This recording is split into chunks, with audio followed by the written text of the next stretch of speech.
ಮಂಡ್ಯ ಜಿಲ್ಲಾ ಗಂಗಾ ಮತಸ್ಥರ ಬೆಸ್ತರ್ ಮಹಿಳಾ ಸಂಘದ ವತಿಯಿಂದ ಮುಂಬರುವ ಜೂನ್ ತಿಂಗಳಿನಲ್ಲಿ ಅದ್ಧೂರಿಯಾಗಿ ಗಂಗಾ ಉತ್ಸವವನ್ನು ಆಚರಿಸಲು ನಿರ್ಧರಿಸಲಾಗಿದ್ದು, ಕಾರ್ಯಕ್ರಮದ ರೂಪುರೇಷೆಗಳನ್ನು ಸಿದ್ಧಪಡಿಸಲು ಇಂದು ಮಂಡ್ಯದ ಪ್ರವಾಸಿ ಮಂದಿರದಲ್ಲಿ ಪೂರ್ವಭಾವಿ ಸಭೆಯನ್ನು ಹಮ್ಮಿಕೊಳ್ಳಲಾಗಿತ್ತು. ಮಂಡ್ಯ ಜಿಲ್ಲಾ ಗಂಗಾ ಮತಸ್ಥರ ಮಹಿಳಾ ಸಂಘದ ಅಧ್ಯಕ್ಷರಾದ ಗಾಯತ್ರಿ ಕೃಷ್ಣಪ್ಪ ಅವರು ಸಭೆಯ ನೇತೃತ್ವ ವಹಿಸಿ ಕಾರ್ಯಕ್ರಮದ ಉದ್ದೇಶಗಳನ್ನು ವಿವರಿಸಿ ಅವರು ಮಾತನಾಡಿದರು. ಗಂಗಾ ಉತ್ಸವದಲ್ಲಿ ಸುಮಾರು 2,000ಕ್ಕೂ ಹೆಚ್ಚು ಜನಸಂಖ್ಯೆ ಸೇರುವ ನಿರೀಕ್ಷೆಯಿದೆ. ಜಿಲ್ಲೆಯ ಎಲ್ಲಾ ಶಾಸಕರು, ತಾಲೂಕು ಮತ್ತು ಗ್ರಾಮ ಪಂಚಾಯತ್ ಅಧ್ಯಕ್ಷರು ಹಾಗೂ ಕುಲಬಾಂಧವರನ್ನು ಈ ಕಾರ್ಯಕ್ರಮಕ್ಕೆ ಆಹ್ವಾನಿಸಲಾಗುವುದು. ಉತ್ಸವದ ಹಿನ್ನೆಲೆಯಲ್ಲಿ ಜಿಲ್ಲೆಯ ಪ್ರತಿಯೊಂದು ಹಳ್ಳಿಗಳಿಗೂ ಭೇಟಿ ನೀಡಿ ಜಾಗೃತಿ ಮೂಡಿಸಲು ನಿರ್ಧರಿಸಲಾಗಿದೆ. ಕೇವಲ ಸಾಂಸ್ಕೃತಿಕ ಕಾರ್ಯಕ್ರಮವಲ್ಲದೆ ಬೆಸ್ತ ಜನಾಂಗದ ಏಳಿಗೆಗೆ ಪೂರಕವಾದ ಚರ್ಚೆಗಳು ಇಲ್ಲಿ ನಡೆಯಲಿವೆ ಎಂದು ತಿಳಿಸಿದರು. ಈ ಉತ್ಸವವು ರಾಜಕೀಯ ಪಕ್ಷಗಳಿಗೆ ಸಮುದಾಯದ ಒಗ್ಗಟ್ಟಿನ ಸಂದೇಶ ರವಾನಿಸುವುದರ ಜೊತೆಗೆ ನಮ್ಮ ಹಕ್ಕುಗಳಿಗಾಗಿ ನಡೆಸುವ ನಿರ್ಣಾಯಕ ಹೋರಾಟದ ಆರಂಭವಾಗಲಿದೆ ಎಂದರು. ನಮ್ಮ ಜನಾಂಗದ ದೀರ್ಘಕಾಲದ ಬೇಡಿಕೆಯಾದ ಪರಿಶಿಷ್ಟ ಪಂಗಡ ಎಸ್ಟಿ ಮೀಸಲಾತಿ ಕುರಿತು ಸರ್ಕಾರದ ಗಮನ ಸೆಳೆಯುವುದು ಈ ಉತ್ಸವದ ಪ್ರಮುಖ ಉದ್ದೇಶವಾಗಿದೆ. ನಮ್ಮ ಸಮುದಾಯದ ಮಕ್ಕಳು ಉದ್ಯೋಗ ಮತ್ತು ಶೈಕ್ಷಣಿಕ ಕ್ಷೇತ್ರದಲ್ಲಿ ಸಾಕಷ್ಟು ಹಿನ್ನಡೆ ಅನುಭವಿಸುತ್ತಿದ್ದು, ಸರ್ಕಾರ ತಕ್ಷಣವೇ ಎಸ್ಟಿ ಪ್ರಮಾಣಪತ್ರ ನೀಡುವ ಕುರಿತು ಕ್ರಮ ವಹಿಸಬೇಕು ಎಂದು ಒತ್ತಾಯಿಸಿದರು. ಮಂಡ್ಯ ಜಿಲ್ಲಾ ಗಂಗಾ ಮತಸ್ಥ ಮಹಿಳಾ ಸಂಘದ ಅಧ್ಯಕ್ಷೆಯಾಗಿ ಕಾರ್ಯನಿರ್ವಹಿಸ್ತಾ ಇದ್ದೇನೆ. ಜೊತೆಗೆ ಈ ದಿನದ ಕಾರ್ಯಕ್ರಮದ ವಿಚಾರ, ನಾವು ಮುಂದೆ ಜೂನ್ ತಿಂಗಳಿನಲ್ಲಿ ನಮ್ಮ ಮಂಡ್ಯ ಜಿಲ್ಲಾ ಗಂಗಾ ಮತಸ್ಥ ಮಹಿಳಾ ಸಂಘದ ವತಿಯಿಂದ ಗಂಗಾ ಉತ್ಸವವನ್ನು ಮಾಡೋದಕ್ಕೆ ಈ ದಿನ ನಾವು ಪೂರ್ವಭಾವಿ ಸಭೆಯನ್ನು ಆಯೋಜನೆ ಮಾಡಿದ್ದೇವೆ.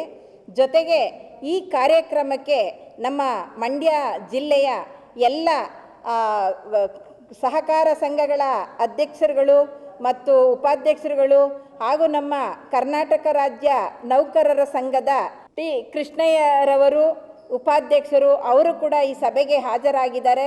ಹಾಗೆ ನಮ್ಮ PLD ಬ್ಯಾಂಕ್ ಅಧ್ಯಕ್ಷರಾದ ಯೋಗೇಶ್ ಅಣ್ಣನವರಿದ್ದಾರೆ. ಹಾಗೆ ನಮ್ಮ ಗಂಗಾ ಮತಸ್ಥ ಮೀನುಗಾರರ ಸಹಕಾರ ಸಂಘದ ಕನ್ಲಿ ದೇವರಾಜ್ರವರು ಕೂಡ ಈ ಸಭೆಗೆ ಆಹ್ವಾನ ಬಂದಿದ್ದಾರೆ. ಜೊತೆಗೆ ಈ ಸಂಘದ ಎಲ್ಲ ಪದಾಧಿಕಾರಿಗಳು, ನಮ್ಮ ಮಂಡ್ಯ ಜಿಲ್ಲಾ ಗಂಗಾ ಮತಸ್ಥ ಸಂಘದ ಕಾರ್ಯದರ್ಶಿಯವರಾದ ಹೊನ್ನಪ್ಪನವರು ಹಾಗೂ ಹಾಡ್ಯ ಉಮೇಶ್ರವರು ಹಾಗೂ ನಮ್ಮ ರಮೇಶ್ ಅಣ್ಣರವರು ಹಾಗೂ ವರ್ಧಪ್ಪನವರು ಎಲ್ಲರೂ ಕೂಡ ಈ ಸಂಘದ ಒಂದು ಗಂಗಾ ಉತ್ಸವದ ಕಾರ್ಯಕ್ರಮಕ್ಕೆ ಪೂರ್ವಭಾವಿಯಾಗಿ ನನ್ನ ಒಂದು ಕರೆಗೆ ಹೋಗೊಟ್ಟು ಎಲ್ಲರೂ ಕೂಡ ಇಲ್ಲಿ ಹಾಜರಾಗಿ ಈ ಕಾರ್ಯಕ್ರಮದ ಒಂದು ಅಂಗವಾಗಿ ನಮ್ಮ ಮಂಡ್ಯ ಜಿಲ್ಲೆಯ ಎಲ್ಲ ಶಾಸಕರುಗಳು ಹಾಗೂ ನಮ್ಮ ಮಂಡ್ಯ ಜಿಲ್ಲೆಯ ಎಲ್ಲ ತಾಲೂಕು ಪಂಚಾಯಿತಿ ಅಧ್ಯಕ್ಷರುಗಳು, ಗ್ರಾಮ ಪಂಚಾಯಿತಿ ಅಧ್ಯಕ್ಷರುಗಳು ಮತ್ತು ನಮ್ಮ ಇಲ್ಲಿ ಕೃಷಿ ಪತ್ತಿನ ಸಹಕಾರ ಸಂಘದವರು ಹಾಗೂ ನಮ್ಮ ಕುಲ ಬಾಂಧವರು ಹಾಗೂ ಸೌಹಾರ್ದ ಸಂಘದ ಅಧ್ಯಕ್ಷರುಗಳು ಹಾಗೂ ಪತ್ತಿನ ಸಹಕಾರದ ಸಂಘದ ಅಧ್ಯಕ್ಷರಾದ ಸೂನಗಳ್ಳಿ ಪುಟ್ಸಮ್ಮಣ್ಣನವರು ಎಲ್ಲರೂ ಕೂಡ ಈ ಕಾರ್ಯಕ್ರಮಕ್ಕೆ ಬಂದು ಈ ಒಂದು ಗಂಗಾ ಉತ್ಸವವನ್ನು ಯಶಸ್ವಿಯಾಗಿ ನಡೆಸ್ಕೊಡ್ಬೇಕು ಅಂತ ಈ ಒಂದು ಸಭೆಯ ಮೂಲಕ ನಾನು ಕೇಳಿಕೊಳ್ಳುತ್ತೇನೆ. ಹಾಗೂ ನನ್ನ ಸಂಘದ ಮಂಡ್ಯ ಜಿಲ್ಲೆಯ ಮಹಿಳಾ ಎಲ್ಲ ಅಧ್ಯಕ್ಷರುಗಳು, ಉಪಾಧ್ಯಕ್ಷರುಗಳು ಮತ್ತು ಎಲ್ಲ ನನ್ನ ಕುಲಬಾಂಧವರ ಗ್ರಾಮಗಳಲ್ಲೂ ಕೂಡ ಎಲ್ಲ ಹೆಣ್ಣು ಮಕ್ಕಳು ಹಾಗೂ ಗ್ರಾಮಸ್ಥರು, ಎಲ್ಲ ನನ್ನ ಅಣ್ಣಂದಿರು ಕೂಡ ಈ ಕಾರ್ಯಕ್ರಮವನ್ನು 2,000 ಜನಸಂಖ್ಯೆಯುಳ್ಳ ಆ ಕಾರ್ಯಕ್ರಮದ ಒಂದು ಗಂಗಾ ಉತ್ಸವ ಆಗಬೇಕು ಅಂತೇಳಿ ನಾವು ಈ ಒಂದು ಪೂರ್ವಭಾವಿ ಸಭೆಯಲ್ಲಿ ತುಂಬು ಹೃದಯದ ಆಶ್ವಾಸನೆಯನ್ನೆಲ್ಲ ಕೊಟ್ಟಿದ್ದಾರೆ.